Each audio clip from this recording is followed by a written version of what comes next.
Welcome, Dungeon Masters and players. Today, we're going to look at the subclasses from the new 2024 Player's Handbook for the Fighter. Um, Not necessarily a comparison, just a rough overview. And the classes released were Psi-Warrior, Battlemaster, Champion, and the Eldritch Knight. And also the burning question: should you pick Goliath, regardless of class, in 2024? Grab some mead and we'll get started.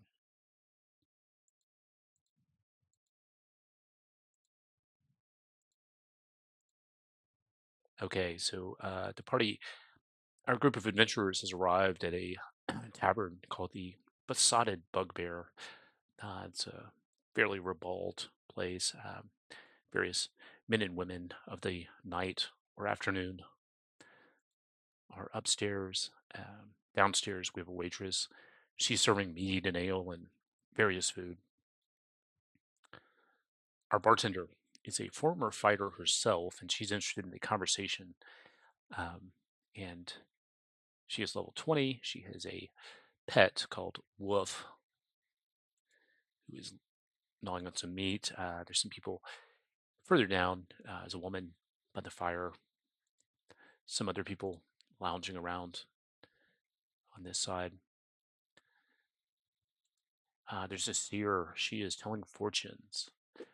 But we're not as interested in these people as we are in the people sitting at the bar. These are our fighters for today. This is Konina. She is a core fighter. This is just going to be the fighter's kit with no subclasses, just to show the differences between 2014 and 2024. This is Farah, our 2024 champion. This is Alina. Now, she is a Goliath. She's a Goliath Battlemaster. This is Millicent, our Psi-Warrior. And this is our Eldritch Knight, Millicent. These characters are all at level 11, so they will have 3 attacks apiece and action surge, so once per round or once per short rest or long rest, they can take 6 attacks. Or base attacks will be 3. So let's take a look at Kanina and see what she's got in her bag. Just as a kit, this is what you're building on before you add a subclass. Typical stuff: second wind, it's 1d10 healing plus your level, 3 attacks again, action surge. So these are the new features. Tactical mind. When you fail an ability check, you can instead use your second wind and roll a d10. It'll be a d10 at this level, and add the number roll to the ability check. Tactical shift. Whenever you activate your second wind with a bonus action, you can move up to half your speed without provoking opportunity attacks.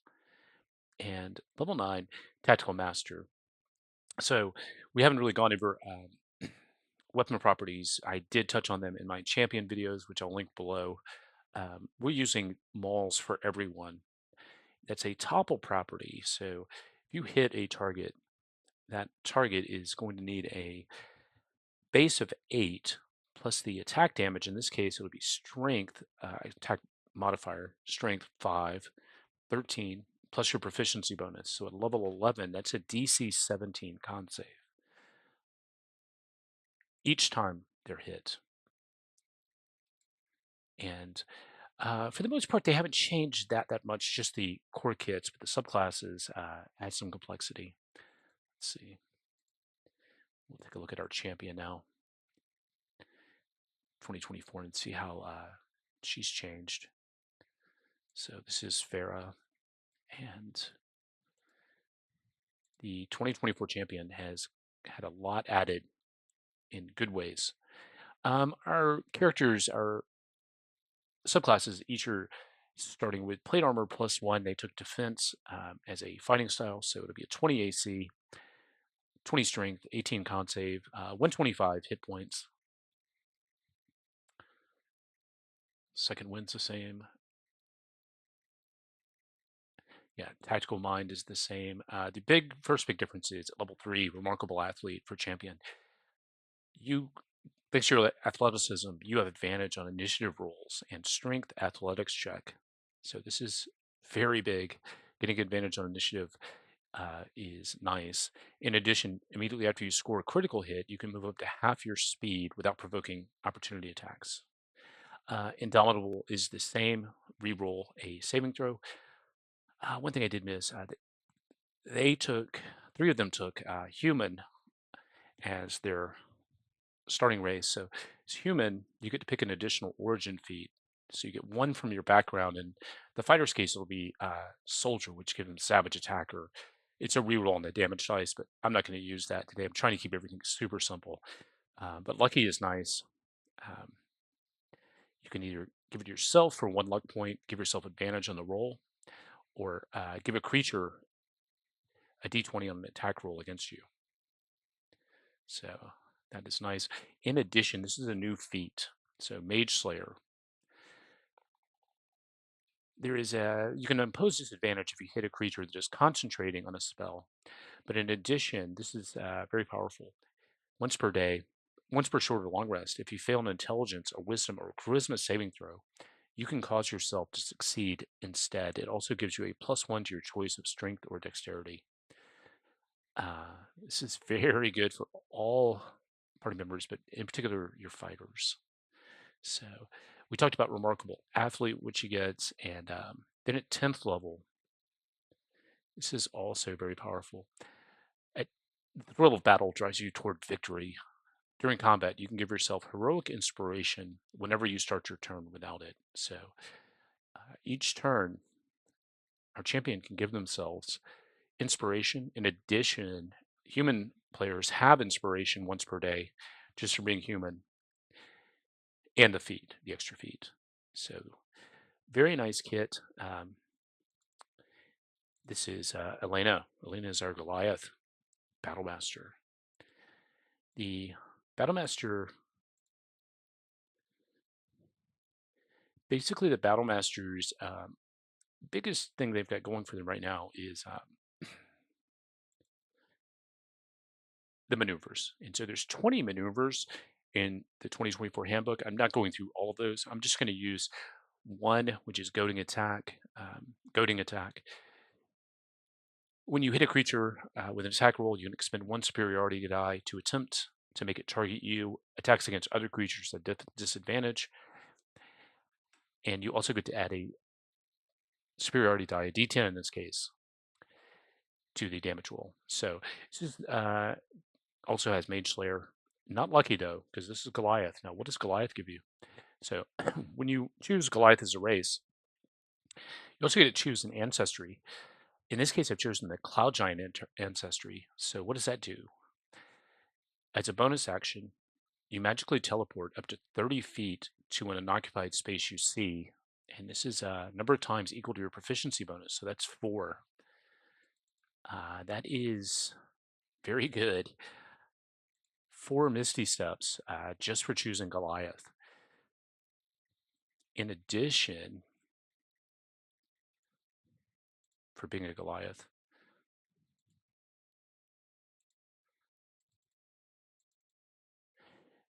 you also can turn into a large creature, large form, starting at level 5.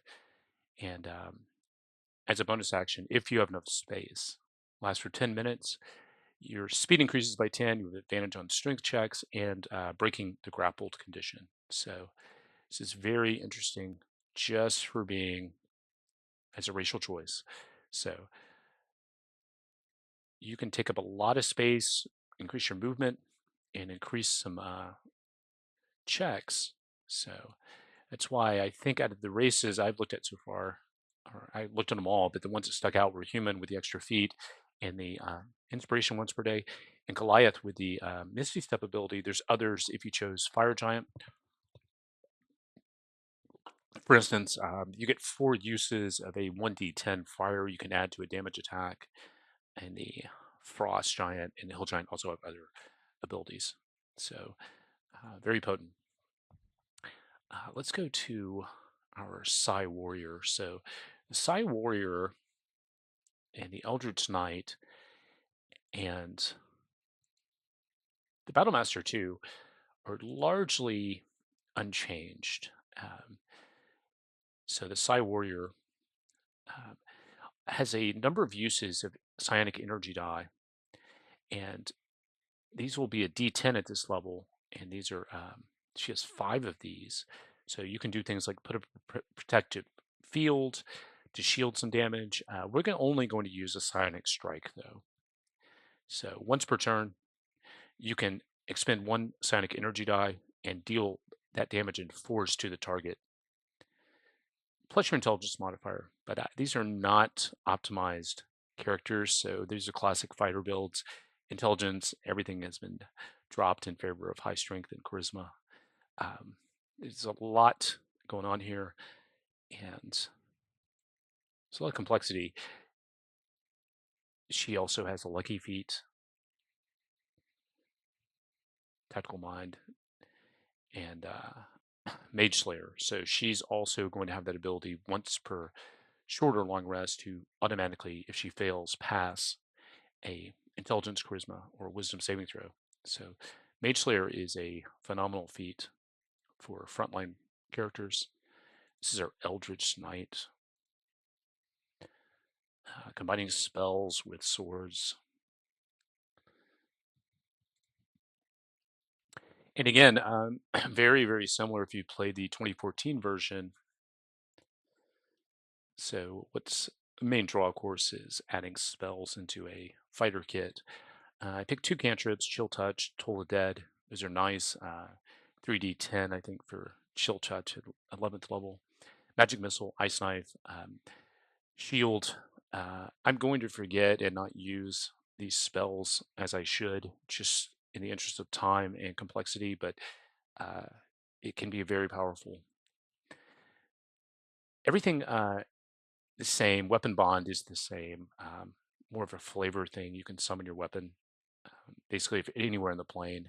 War of Magic, when you take the attack action on your turn, you can replace one of the attacks with a casting of one of your wizard cantrips that has a casting time of an action. Yeah, and so the main difference is, not differences, the layers of complexity are going to be how you use the spells, which ones you use in your kit, and everyone's drinking heavily whiskey, brandy, wine, and as they're talking, the bartender says, "Did you hear the mayor? I think the hag kidnapped his daughter." And all of our fighters are very interested in this news and want some adventure. And their ears perk up further when she says, "There's a 750 gold piece reward for her return." Finishing their respective drinks, they bid the bartender adieu and do head out towards the hut.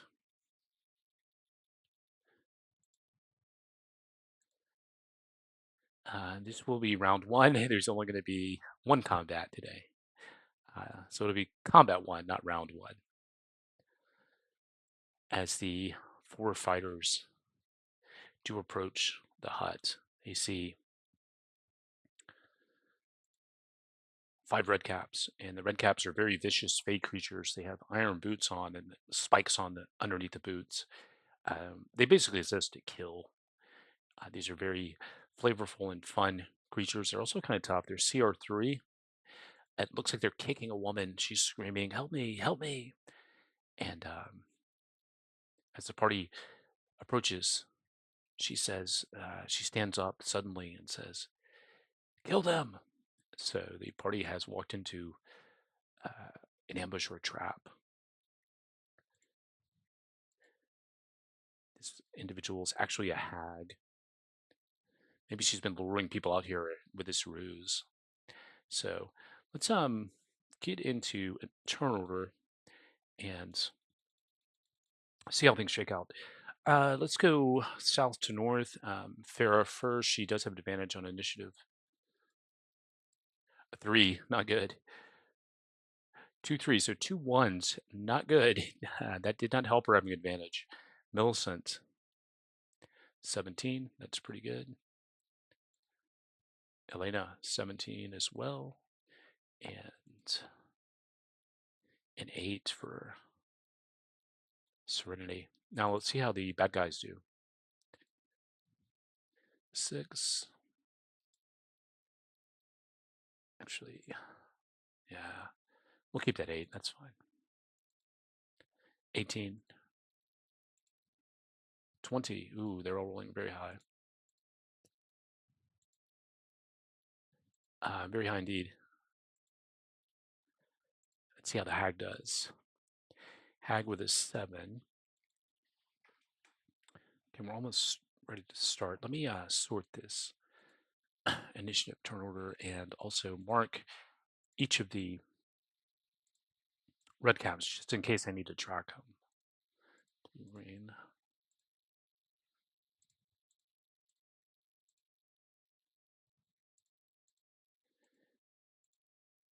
Okay, we'll get started now. Just a note, I got a couple of macros set up. I use Roll20. I always find the initiative macro is super helpful, but also particularly with the new weapon masteries, I think if you're able to, if you're VTT using a VTT, it would be very nice to have a macro that does ability checks. You're going to be using a lot of ability checks, not just for topple, but let's say each one of these fighters was using a different weapon property. You could be dealing with a ton of ability checks. So it's nice to have something to where you can click it and just keep combat moving. But speaking of moving combat, let's have our red caps enter into it. Okay, he's going to jump up, and they have this ability where the character hit needs to make a dex save or take 20 damage. She made it. It's DC 14 and be prone. So it's good to make this. It's called Ironbound Pursuit. Yeah. CR3, 45 hit points, 14 armor. These can really wreak havoc just by themselves on a lower level party, but with the addition of the Night Hag, who's 13, that's 3, 5 of these, 15. That's going to be 26 CR against a 44 combined player level. So he's also jumping up, and I need a dex save from Elena. Should be using the ability button, like I just said, but missed it.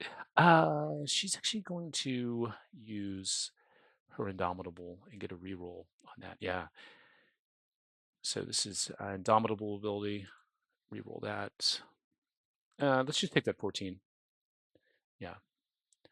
She'll pass. So take no damage. Both took no damage. Both are not prone. She has used Indomitable. Let's see if I've got a decent token marker. I need to upgrade my token markers. Just give it a boot. Indicate if she's used Indomitable. Third red cap going first. He's swinging down. 1 to 2 is it Millicent. 3 to 4 is it Farah. Okay, Farah coming your way. Same thing. She needs a dex save DC 14. Made it. Okay, so everybody's made it. These attacks can be kind of debilitating for a party. And now, after all of that, Elena is going to use her Goliath ability. It's going to teleport 30 feet and try to swing on the hag 6 times with action surge. 12.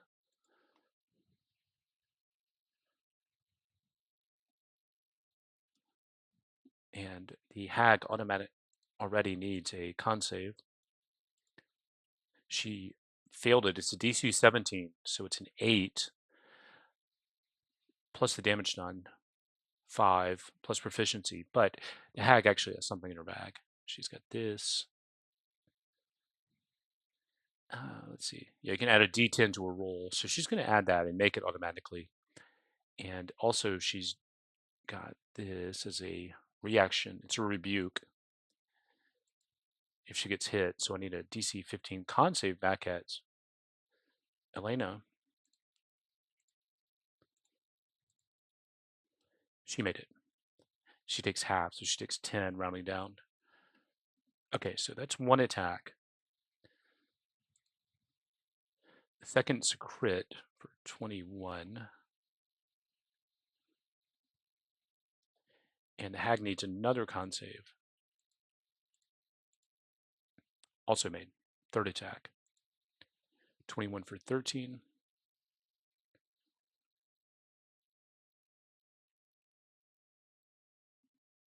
And a third con save. So you can see we've already had 3 con saves. She's failed this one. So she is prone now. The last 3 will be at advantage. We will fish for crits. 20 for 13. She'll take the last one. Let's see. 2 more at advantage. Okay, so that turned that into a crit. You can already see it's very powerful with the prone condition. And the last one at advantage. 26 for 14. Okay, she's done a lot. And use the Misty Step. So that's very good. Millicent is next. She's going to try to take out some of these red caps. So Millicent is going with a maul, +1. 24, the pink, 24 for 11 will hit. He needs a con save. He failed it. That's a DC 17. So he's going to take 11 damage and also be prone. So the next attacks on him will be at advantage. 24 for 12. It's 2 attacks. 27 for 14. Let's crit fish. 14. She'll take that. 8. And all of these are hitting. She did take him down. She's going to swing on the guy orange north and try to hit him. Okay, 12 will miss. Let's see, our red cap here is going to take 3 sickle attacks on Elena.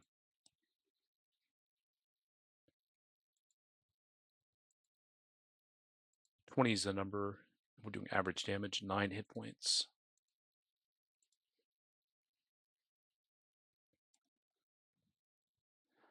Guy south also swinging 3 sickle attacks.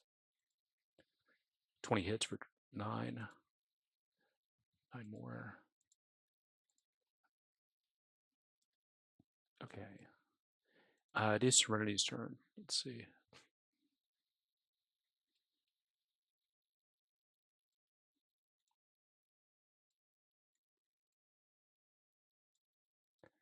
Five, 10, moving around him. Yeah, she can get up here, and she's going to swing on the hag as well.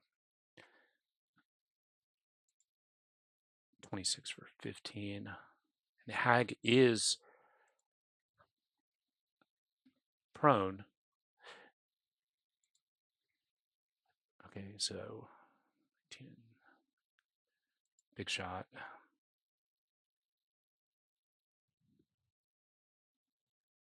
That's 2 attacks only, so these are at advantage. 26 for 11, she'll take that one. 3 more. 22 for 15.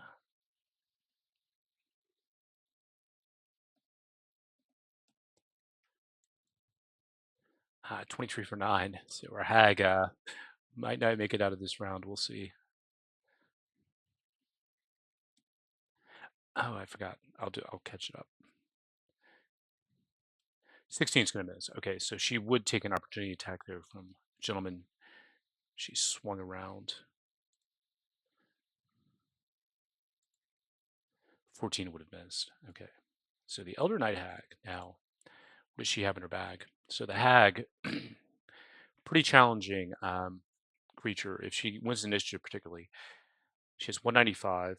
This is an average. You could beef that up if you wanted. 17 AC, that's pretty good. And she's got, this is a very cool ability. Fiendish Rebuke is very cool. And that's a reaction, though. She's already used it.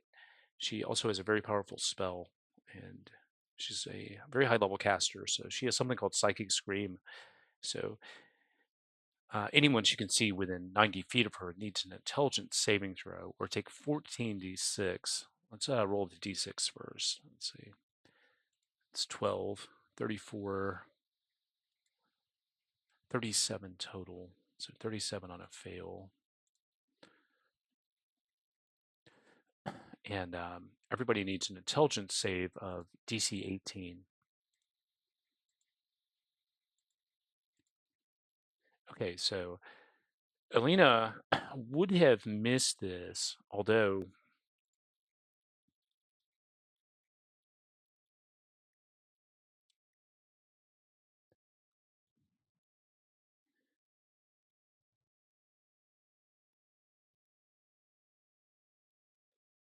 she could have used Indomitable to re-roll, but she's also got Mage Slayer. So if you fail an Intelligence, or Wisdom, or Charisma saving throw, you can cause yourself to succeed instead. So she will definitely choose that option, still taking half of that damage. So it's 18 damage.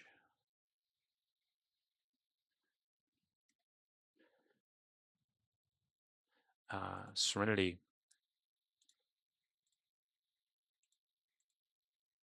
Okay, she rolled a 1. She's just going to fail that. I'm not going to give her any sort of reroll. That's a critical fail. So she's going to take 37. And she's going to be stunned. She gets an intelligence saving throw at the end of her turn. Let's see. This is Farah.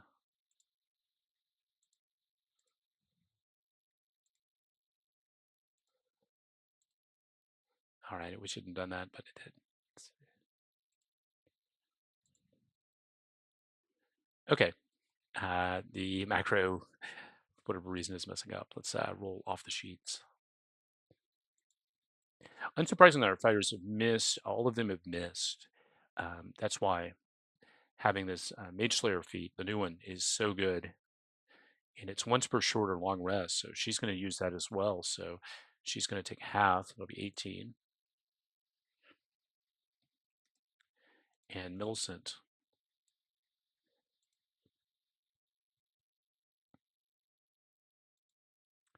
So all of our fighters missed, which is unsurprising. Everybody's sold out on intelligence, but they can all use that Mage Slayer feat to pass. So 18. Turned what could have been very debilitating with the stuns into everybody taking some damage, but not being stunned. So probably the difference in the fight, win or lose. Let's see. Yeah. We're just going to try to take out this guy north of in purple. Start with the malls. 27 for 18. And he needs a con save.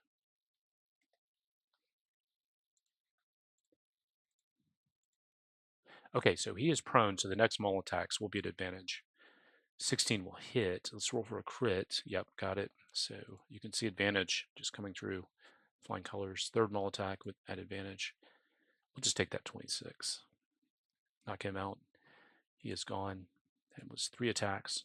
And she's going to step on his body, move up 5 more feet, and attack the hag 3 times. Okay, 1 will miss. No advantage. What's going to help? 16. Let's do advantage. 26. Turn that into a 15. And 1 less attack. Okay. Bunch of crits. Bunch of damage. So a very dangerous customer is off the board. The Redcaps, seeing their leader go down, are not feeling too good, but they are determined to at least take one of the party down. They will swing on Millicent. 3 sickles. 22 for 9. 18.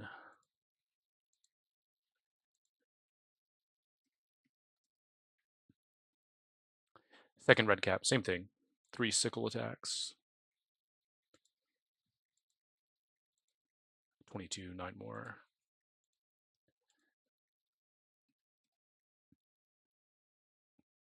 The third, I'm taking him out of turn order. He is now dead. Elena is still very large. And actually, she did not increase her size. Let's do that as a bonus action just to see. Okay, so she's going to swing 3 times with them all on the red cap here. 27 hits for 12. He needs a con save now. So you can see a lot of con saves, a lot of weapon saves, period. He's going to fail. Next 2 will be at advantage, and he is prone.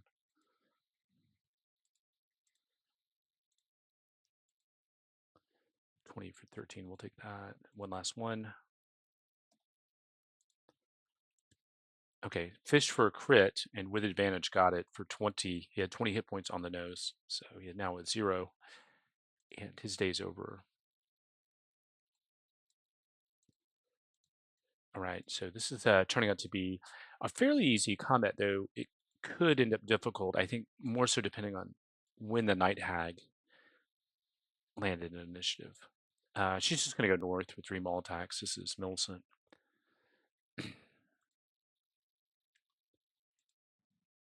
19 for 13 hits, and he needs a con save.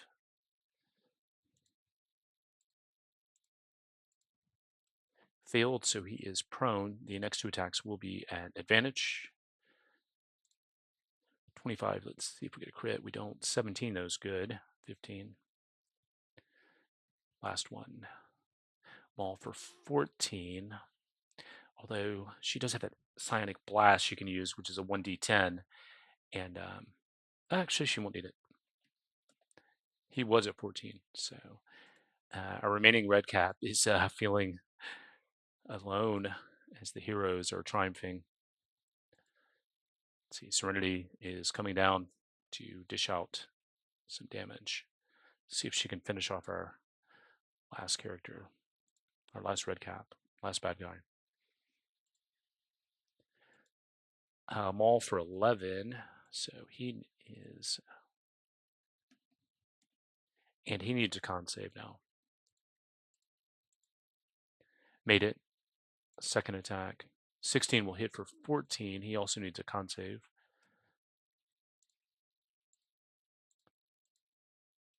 Okay, made it again. Third.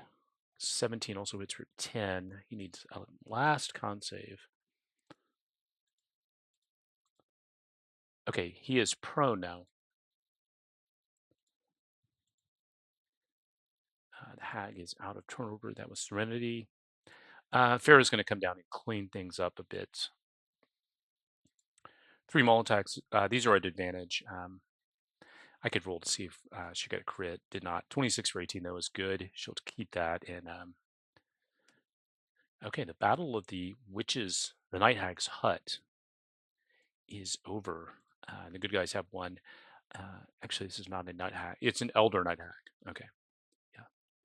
All right. So the party victorious against could have been a pretty tough fight. Turned out to be kind of a cakewalk. They're going to go up north and enter the hut.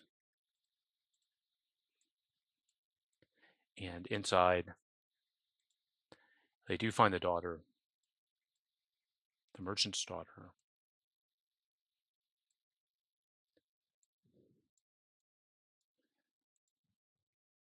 They also find a fairy a fake creature that the evil hag had captured out of jealousy.